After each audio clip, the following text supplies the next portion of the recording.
Welcome to the Deep Dive. Today we're diving headfirst into a recent TED Talk by Eric Schmidt, and it's about something he argues is, maybe surprisingly, underhyped, Mm. the AI revolution. Yeah, Schmidt, he's obviously been watching tech shifts for a long time, especially AI. And his perspective here, it really does make you pause and, reconsider the current buzz around AI. Exactly. He starts things off um, grounding his argument in a moment that seemed kind of quiet back then, but was hugely significant. That was the AlphaGo victory in 2016.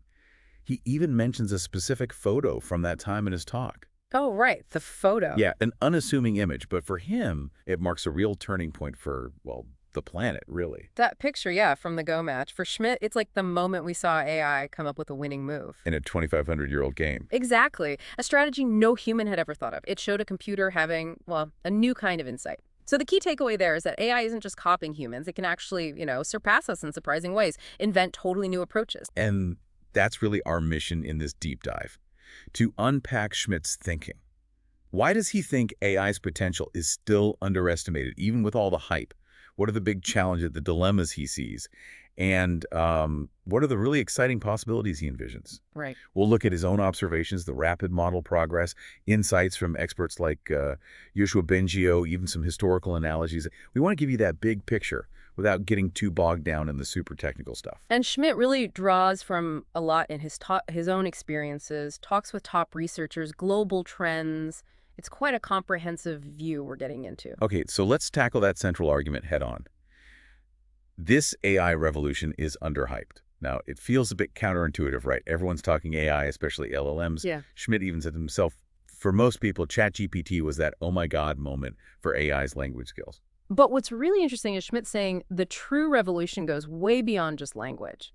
He points back to AlphaGo, to reinforcement learning, as the really crucial thing that lets AI not just process stuff, but actually do complex planning, make decisions. Right. He brings up examples like OpenAI's O3, DeepSeek R1, systems showing they can think steps ahead, iterate, solve problems in a much more complex way than just, spitting out text. Yeah, we're seeing this progression he talks about, from language understanding and production to understanding sequences, like in biology. And now, mastering planning and strategy. That's a huge leap in what these things can do. And he has this personal story, which I found fascinating. He mentioned buying a rocket company, partly because the AI research there was so interesting. He said these systems were generating, like, deep research papers in 15 minutes. 15 minutes. The sheer compute power behind that is... Yeah.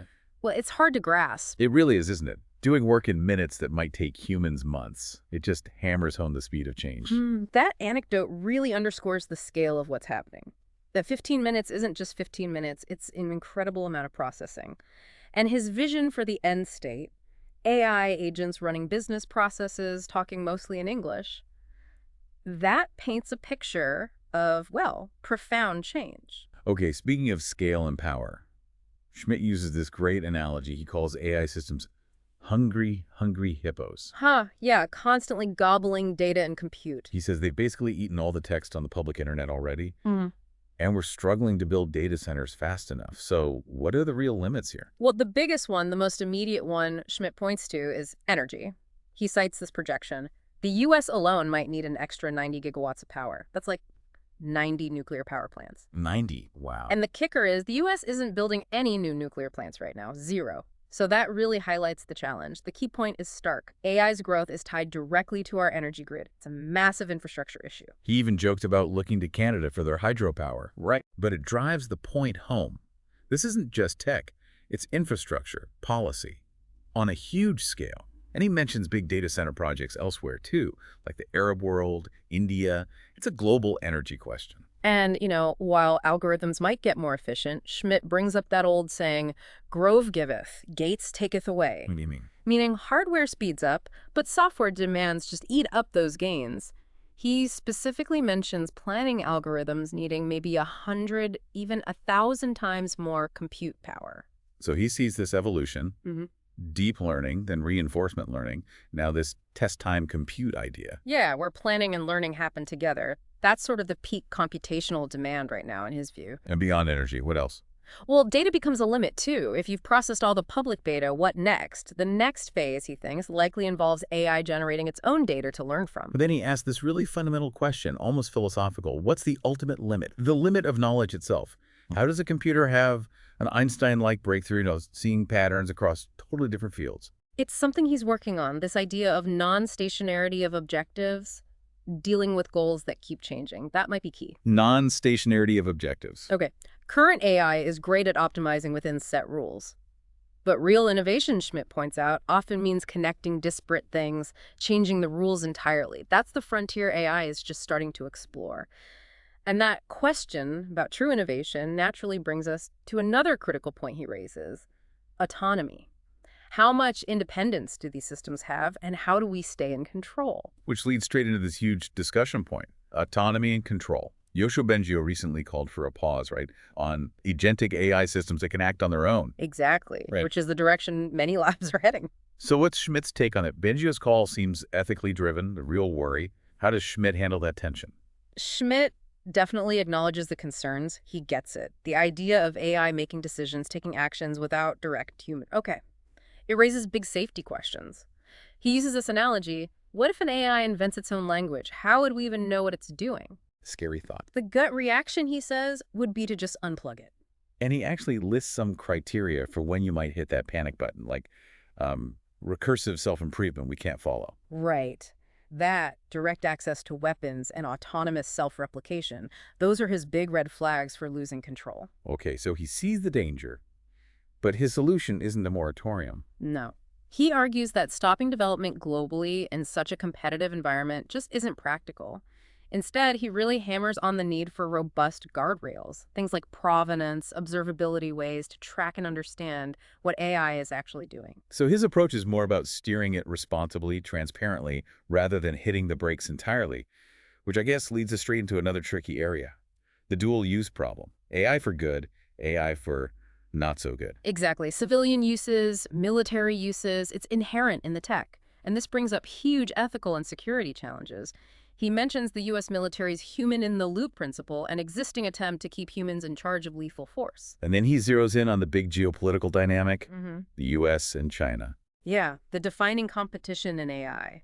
He talks about tariffs affecting supply chains, components from China, and China's very strong reaction to U.S. moves trying to block their access to the most advanced chips. He mentions those Track 2 dialogues he's been part of. With Craig Mundy, yeah, talking to their Chinese counterparts. And the chip restrictions. That's apparently the #1 issue, the main point of friction. Interesting. And he notes China's focus on open source AI, like DeepSeek. Right, which means those models spread globally really fast. It's a contrast to the U.S., which tends towards more closed, proprietary models. And that spread, especially of powerful models, that worries Schmidt.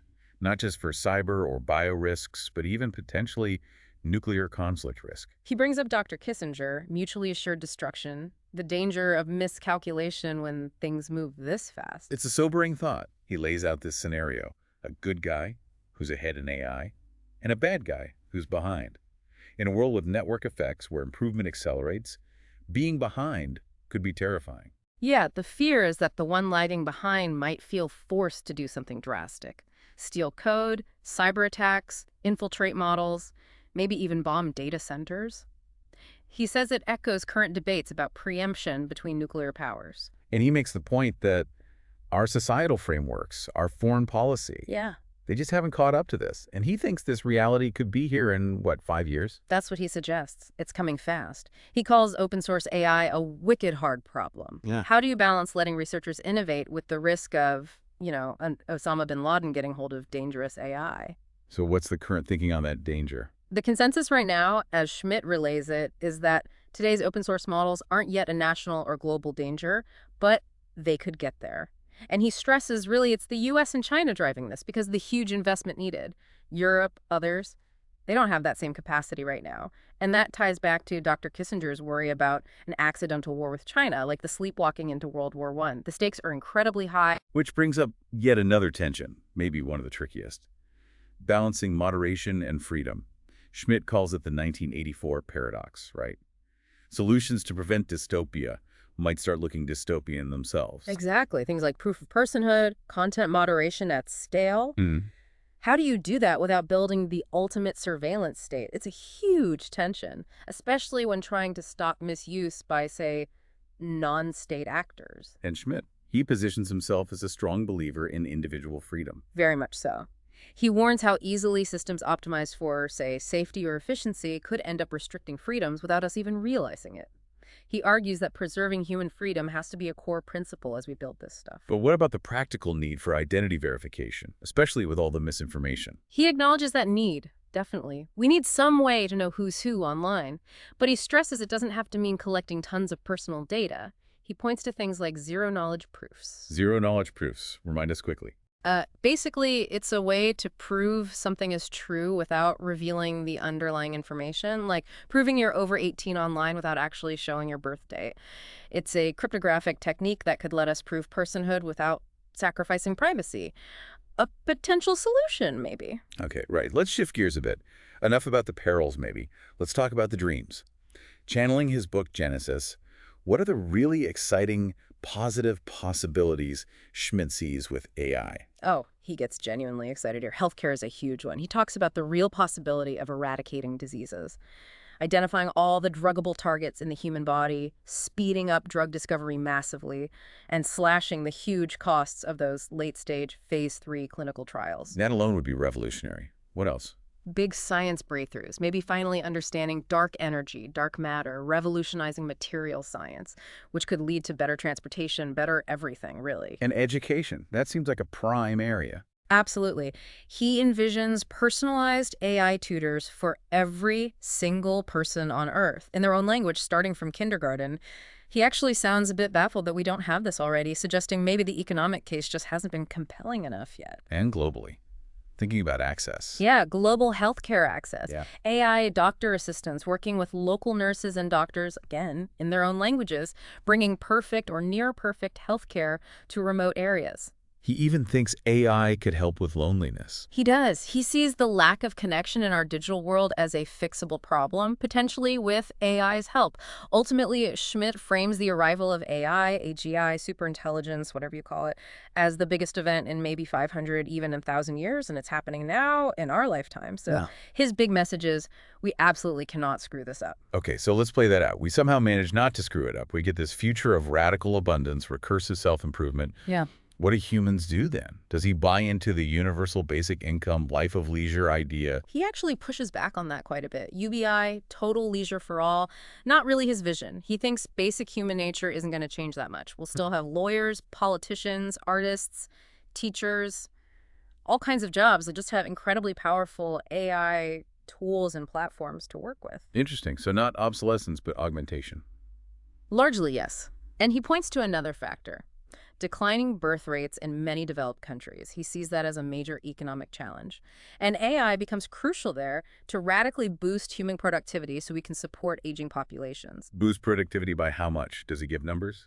He mentions projections of potentially 30% annual increases in productivity. 30% a year. Yeah, a rate that current economic models they don't know how to handle. They have no framework for that kind of growth. So Schmidt stresses the changes coming are truly unbelievable, almost beyond our current comprehension. The hope is we can steer it right. So bringing it back to today, Schmidt's seen decades of tech change. What's his advice for us? For technologists, leaders, just regular citizens trying to navigate this? His main advice is, this is a marathon, not a sprint. You have to stay engaged, consistently. He uses the phrase, ride it every day, because the pace of change is exponential.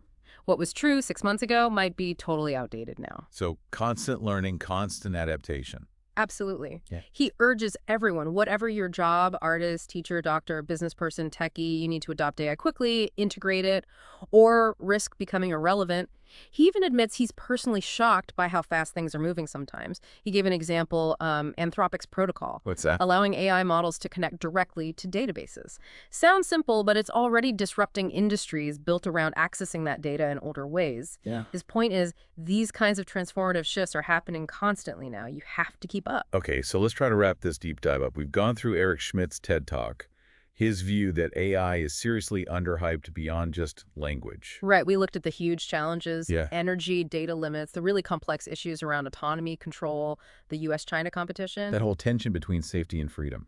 And then the flip side, The genuinely transformative, almost utopian possibilities in science, health, education. And the core message seems to be, you need to understand this. You need to engage with it. It's not optional anymore. Definitely not.